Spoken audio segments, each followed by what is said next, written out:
ප්‍රීතිමත් උදෑසනක් යේසුස් වහන්සේගේ නාමයෙන් අපි ඔබට ආශිර්වාද කරන්නෙමු. අපගේ බයිබලය හිතෝපදේශ පොත 20 වෙනි පරිච්ඡේදය 22 වෙනි පදය. නපුරට ප්‍රතිඵල දෙමි නොකියා ස්වාමින් වහන්සේ කෙරෙහි බලා සිටපන්න. උන්වහන්සේ නුඹ ගලවනසේක. අපි මේ උදෑසන දේව වචනයේ දෙසට අපේ මුළු අවධානය යොමු කරන වෙලාවේ දෙවියන් වහන්සේගේ වචනය කියනවා නපුරට ප්‍රතිඵල දෙන්නට අපිට අයිතියක් නැහැ. ඒ වගේම අපි මිනිස්සු හැටියට අපිට නපුරට ප්‍රතිඵල දෙන්න පුළුවන් කමක් නැහැ.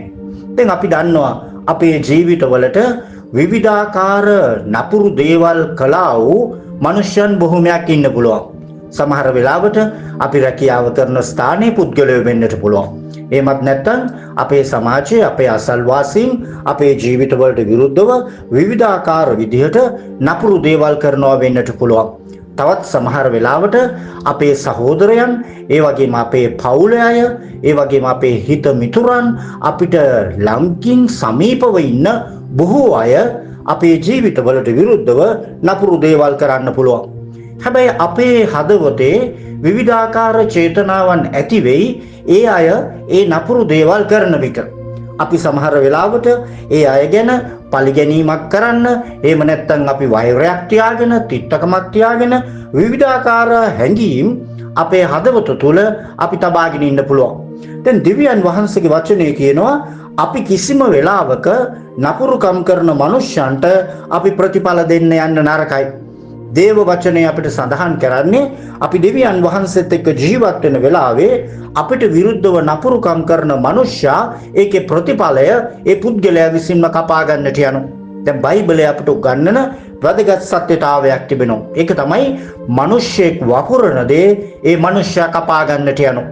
අපි ප්‍රේමය වැපුරුවොත් අපිට ප්‍රේමය ලැබෙන්නට යනවා. අපි සමාදානය ගැන කතා කරොත් අපිට සමාදානය ඇති වෙන්නට යනවා. ඒ වගේම තමයි අපේ ජීවිතේ අපි නපුර වපුරන්න ගියොත්, වෛරය වපුරන්න ගියොත් අපිට උරුම වෙන්න යන්නේ ඒ දේවල්මයි.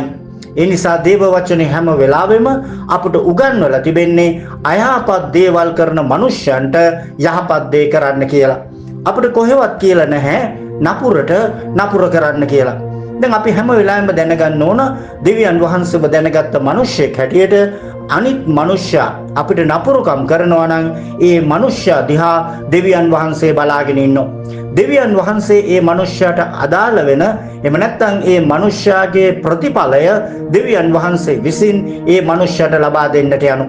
දැන් බයිබලයේ ඒකයි අපිට කිව්වේ ඔබ වපුරන දේ තමයි ඔබ කපන්නට යන්නේ.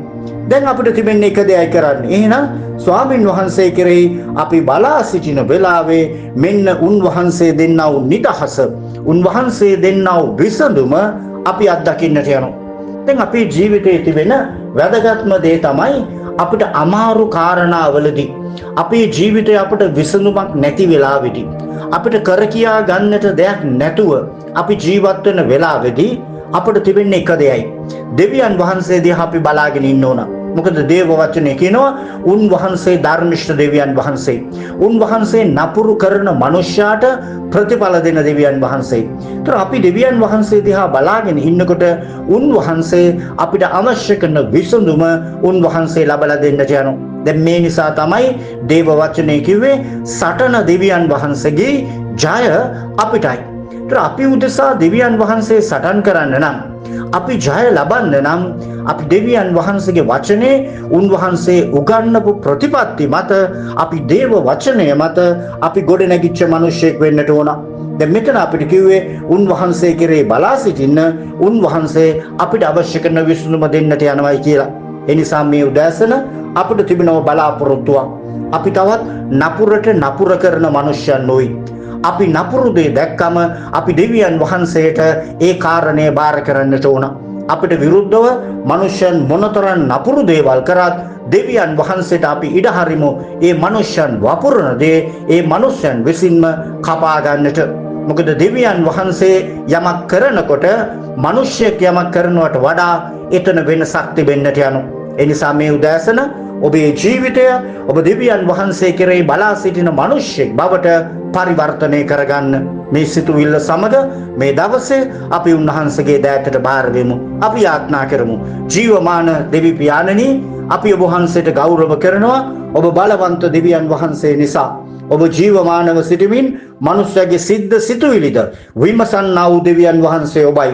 ස්වාමිනී, අපේ ජීවිතවලට විරුද්ධව අපිට නැගිටලා තිබෙන සියලු අන්ධකාර බලවේග, ඒ වගේම ස්වාමිනී මනුෂ්‍ය බලපෑම් ඔබ වහන්සේ දුරු කරමින් අපිට අවශ්‍ය කරන විසඳුම ඔබ වහන්සේ ගෙන දුන මැනව. මක් නිසාද? ඔබ නපුරට ප්‍රතිඵල දෙන දෙවියන් වහන්සේ නිසා ස්තුතිවන්ත වෙනවා. ඔබ වහන්සේගේ වචනය අපිට කිව්වේ ඔබ වහන්සේ කෙරෙහි බලා සිටින්න කියලා. ස්වාමිනී, මේ වචනය අසන යමෙක්ගේ ජීවිතයේ ඔබ වහන්සේගෙන් පිළිතුරක් අවශ්‍යයිද? මේ දවසේ ඔබ වහන්සේට ලැබෙන පිණිස ඔබ වහන්සේගේ හස්තය දිගු කළ මැනව. අපට විරුද්ධව ඒ නපුරුකම් කරන මනුෂ්‍යයන්, ඔවුන් වපුරන හැම දෙයක්ම ඔවුන්ට කපා ගන්නට ඔබ වහන්සේ සැලැස්සුව මැනව. මක් නිසාද ස්වාමිනී, අපි වපුරන දේ කපන බව ඔබ වහන්සේගේ වචනේ අපට පැහැදිලිව කියනවා. ඒ නිසා අපිට හරි දේ වපුරමින් අපිට ස්වාමිනී හරි දේ තුල සිට ගන්න ඔබ වහන්සේගේ ශක්තිය දුන මැනව.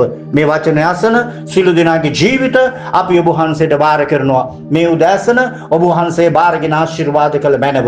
ස්වාමිනී, අද දවසේ අපිට තිබෙන හැම අභියෝගයකින්ම ජය ගන්නට ඔබ වහන්සේගේ බලය දෙන්න, ඔබ වහන්සේගේ ශක්තිය දෙන්න. දැන් අපි සිළු දෙනා ඔබට බාර වෙනවා. යේසුස් වහන්සේගේ නාමයෙන් ආමේන්.